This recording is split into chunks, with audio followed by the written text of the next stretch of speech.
Dream Team had better pacing than Brothership. Okay, we're starting off strong here. I think I'm gonna have to disagree with this one, but I do understand where they're coming from.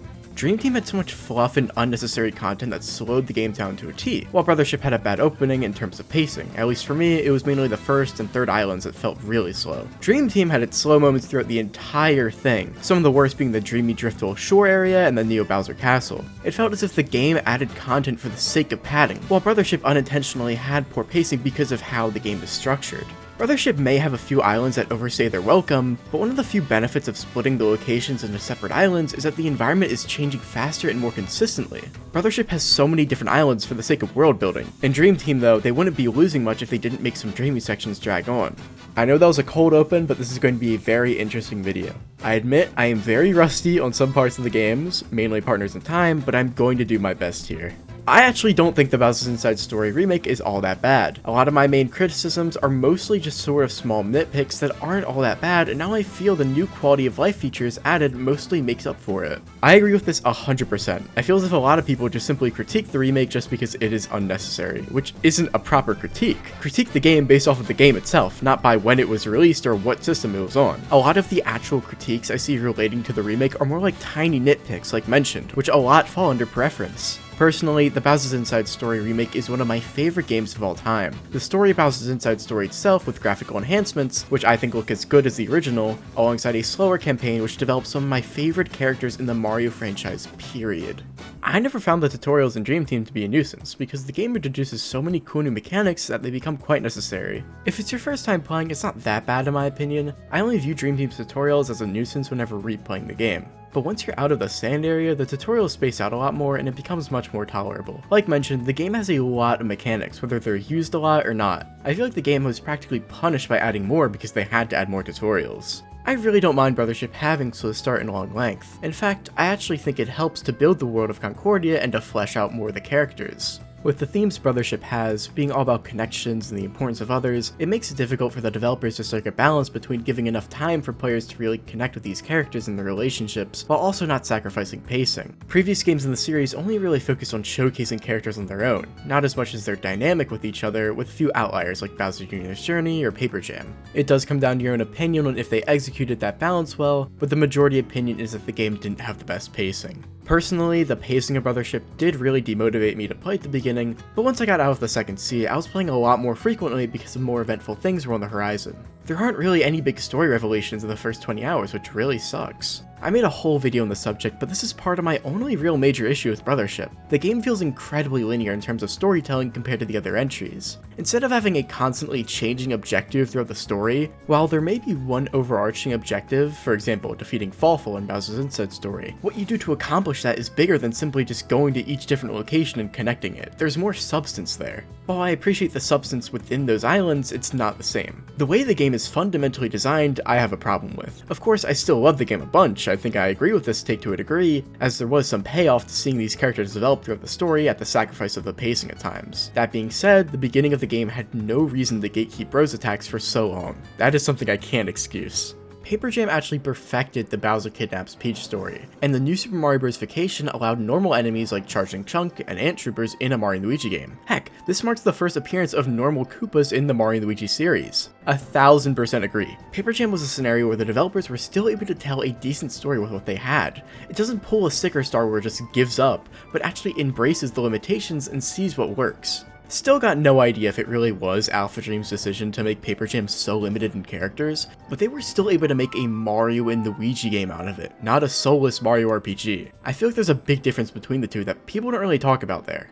Starlo hate is forced and the Luigi fans are babies for genuinely getting pressed by it. Maybe just because I wasn't online much back then, but I do feel like these past few years, Starlo has been getting way too much hate. I'll admit, it is really funny seeing people hate this yellow ball for making fun of Luigi so much. It definitely gets repetitive by Dream Team, and at least from my memory, Paper Jam just kind of flanderizes Starlo even further, which sucks because Dream Team gave him more sense of courage, you know? I mean, if continuity matters for Bowser's Minions and Fawful as a character, why wouldn't it for Luigi? Of course, part of his identity is being cowardly, but I wish they didn't just rely on that being so much of a joke. Thankfully, Brothership handles this pretty well in my opinion. Again, my memory's not that great, but I only remember one real jab at Luigi in all of Brothership from Starlo. Nothing was excessive. So, I've concluded that since Brothership references pretty much everything from the series, but outright denies referencing Paper Jam happening, everything but Paper Jam is canon, which I'm okay with. Replacing bros moves with items was the series' worst idea. While it made for more visually interesting fights, it missed the whole point of combat being an extension of overworld moves. I also think it contributed to the increased focus on minigames over classic Mario action.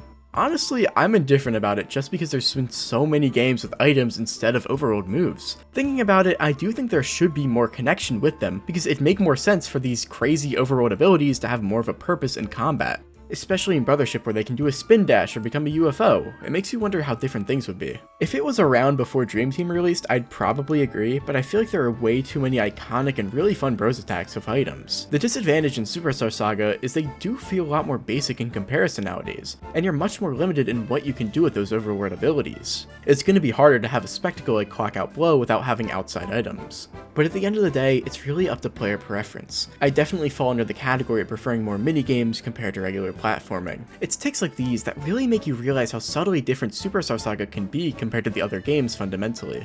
Brothership is the best one of the entire series, and it baffles me that so many think the complete opposite just because it has a slow burn approach. Man, I really don't know what happened with this game. Hell, even I'm divided on the game. It's still in my top 10 and one of my favorite entries in the series, but it is definitely structured less like a Mario and Luigi game and more like a traditional JRPG. The pacing is also a very real problem, but that JRPG-like structure is part of why it feels that way, and I won't shut up about how this game is formatted because I feel like it's very important to the discussion. It's hard to judge this game, because it's not structured like a Mario and Luigi game, so it boils down to if you do enjoy this more slow-paced gameplay or not. I'm not saying that all JRPGs have bad pacing, but it is a noticeable difference in how this is formatted, something I don't think a lot of people realize when they play it. Sorry for rambling again, yell at me if you disagree.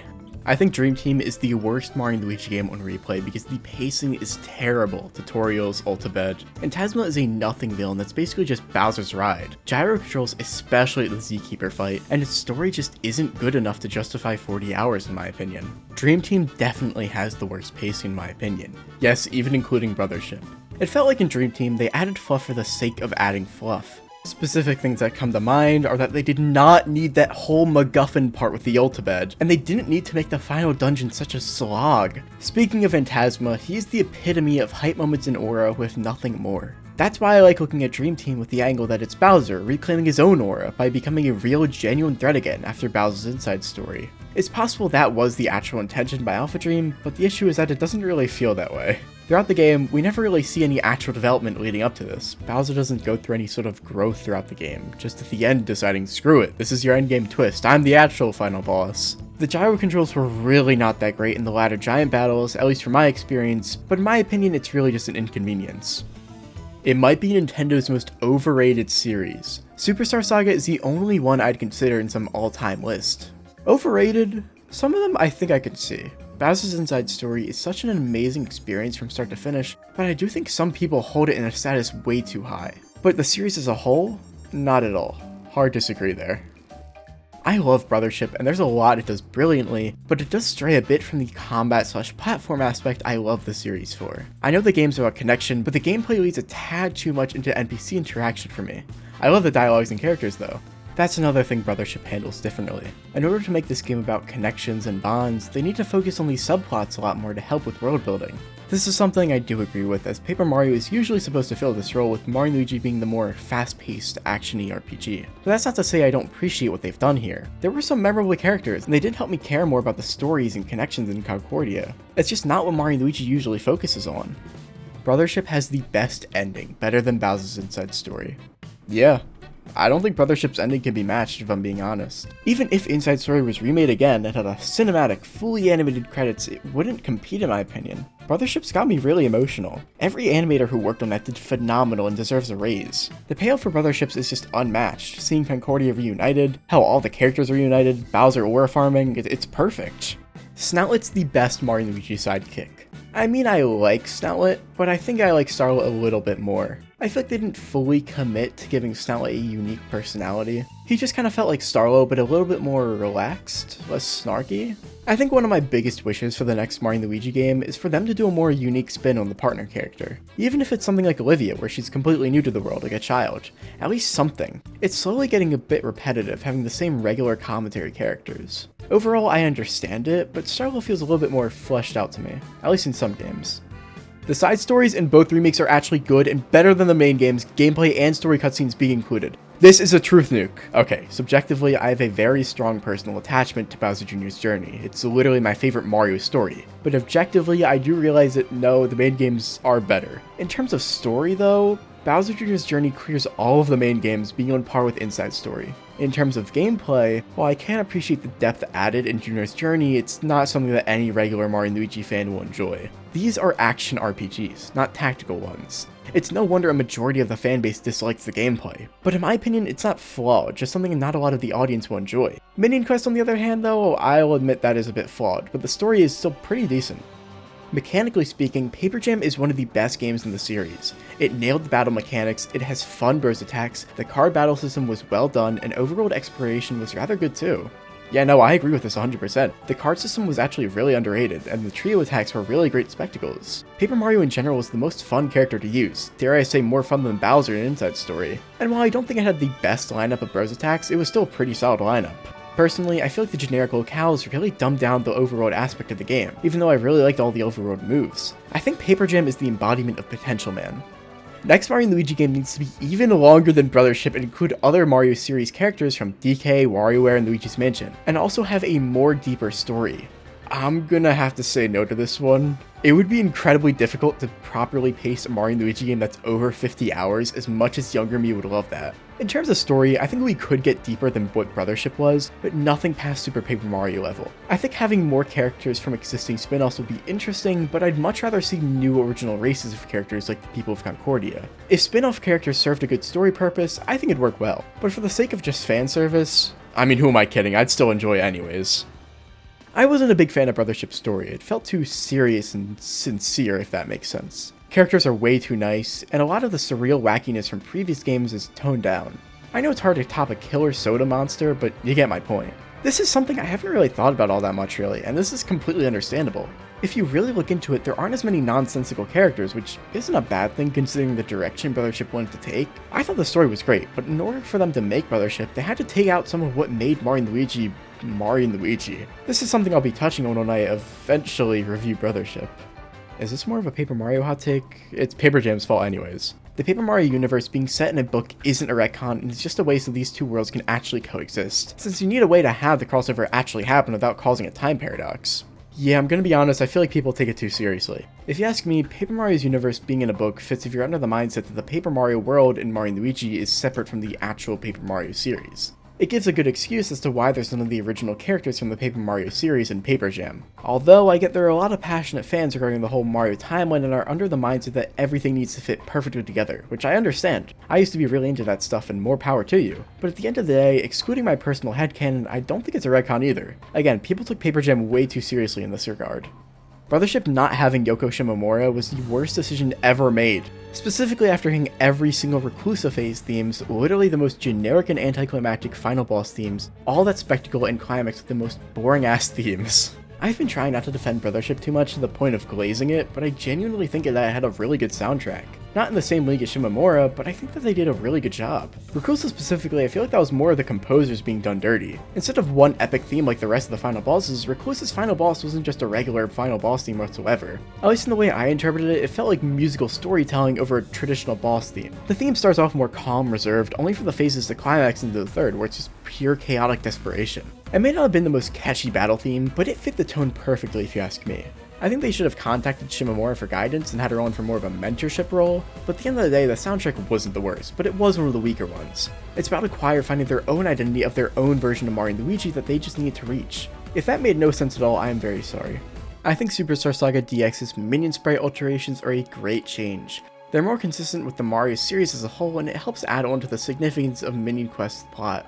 I get why people hate the redesigns in the Superstar Saga remake, but I do agree. I feel like it was a necessary evil to work within Minion Quest, and compared to the other games, it would stand out in a weird way for some enemies.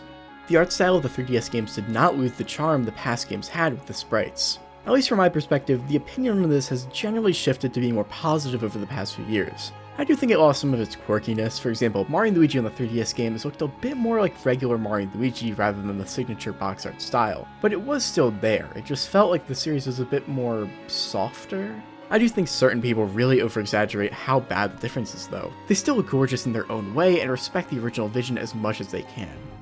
Alright, that was a lot. There were over 200 replies, so it was impossible to get to them all, but I think I covered the main points people were bringing up. I think I'll have enough time for one more though. Let's see. I think Sonic Chronicles is better than all of them. Please kill your...